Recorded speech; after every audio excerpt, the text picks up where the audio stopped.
سیدی رسول اللہ صلی اللہ علیہ وآلہ وسلم جب غزوہ احد کے لیے آپ مدینے کے باہر اپنی فوجوں کے ساتھ نکلے تو آپ کے ساتھ 1000 سپاہی تھے۔ دشمن جنگ مدینے کے اندر لے آیا تھا۔ غزوہ احد آپ جانتے ہیں کہ بالکل مدینے کے باہر لڑی گئی ہے۔ غزوہ بدر پہ تو مسلمان مدینے سے 300 کلومیٹر آگے جا کر دشمن کی طرف بڑھ کر مسلمانوں نے جنگ کی تھی، جنگ کو دشمن تک لے کر گئے تھے۔ لیکن غزوہ احد میں دشمن وہ جنگ لے کر مدینے پر آ گیا اور یہ جنگ بالکل مدینے کی سرحد کے اوپر لڑی جا رہی تھی۔ صورتحال اس سے زیادہ حساس ہو نہیں سکتی تھی۔ جنگ بدر کا انتقام دشمنوں نے لینا تھا۔ 3000 کا لشکر تھا، پوری طرح مسلح، اور اس کے مقابلے پہ سیدی رسول اللہ کو مدینے کے دروازے پر جنگ کرنی تھی۔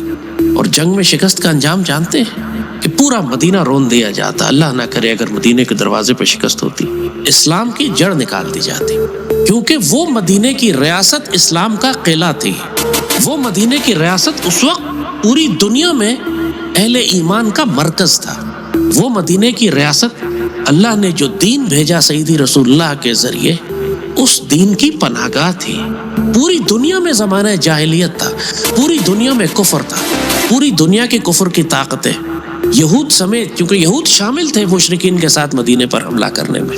اور ہمیشہ آپ دیکھیں گے کہ جب بھی مدینے کی ریاست پر حملہ ہوا ہے، سیدی رسول اللہ نے جہاد اور غزوہ آپ نے اختیار فرمایا ہے، تو آپ کو مشرکین اور یہود کا ہمیشہ اتحاد ملے۔ تو سیدی رسول اللہ جب 1000 سپاہیوں کے ساتھ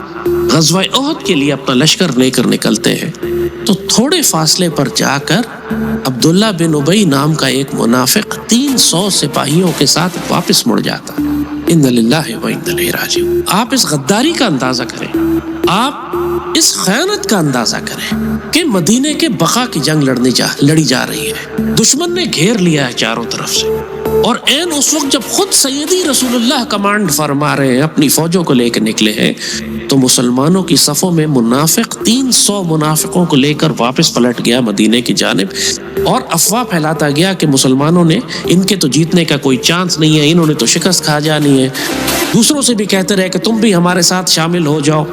مدینے کی ریاست کو اب بچانے کا فائدہ نہیں، وہ اتنی بڑی طاقت کے ساتھ آئے ہیں، ان سے ہم کیسے لڑیں گے، ہماری معیشت ٹھیک نہیں ہے، ہمارے حالات خراب ہیں، ہماری بات نہیں سنی جاتی۔ افواہیں پھیلانی شروع کر دی، لوگوں کے دلوں میں وسوسے ڈالنے شروع کر دی۔ عین میدان جنگ میں پلٹ کے واپس چلا گیا اور سیدی رسول اللہ 700 جانثار صحابہ کے ساتھ باقی رہ گئے۔ اب اس جنگ میں جہاں طاقت کا توازن ظاہری طور پر اتنے خوفناک طریقے سے دشمنوں کے حق میں تھا، پہلے ہی 1000 ہوتے تب بھی 3 گنا دشمن زیادہ تھا، اب 4 گنا ہو گیا۔ اور پھر حضور نے وہ جو جنگی حکمت عملی بنائی، جو آپ نے دیکھا غزوہ احد میں جو ہمیں نقصان ہوا اور ہمیں بہت شہادتیں ہوئی، سیدنا حمزہ شہید ہو گئے، کتنا بڑا نقصان ہو گیا ان منافقین کی اس خیانت کی وجہ سے جو عین میدان جنگ میں انہوں نے سیدی رسول اللہ اور مدینے کے خلاف کی۔ اور ہر غزوے میں آپ کو یہ منافقین نظر آتے ہیں۔ غزوہ تبوک کا واقعہ قرآن پاک میں پوری تفصیل سے لکھا ہوا ہے کہ جب سیدی رسول اللہ نے اب آگے بڑھ کر جانا ہے رومنز کی طرف، سیدی رسول اللہ نے اعلان فرما دیا کہ جو ہر مسلمان اپنے ہتھیار سمیت آئے اور ہم نے غزوہ تبوک کے لیے نکلنا ہے۔ گرمیوں کا موسم تھا، شدید گرمی تھی، لمبا سفر تھا، اور ان منافقین نے جو بہانے بنانے شروع کیے، جو وسوسے ڈالنے شروع کیے، جو افواہیں پھیلانی شروع کی، جو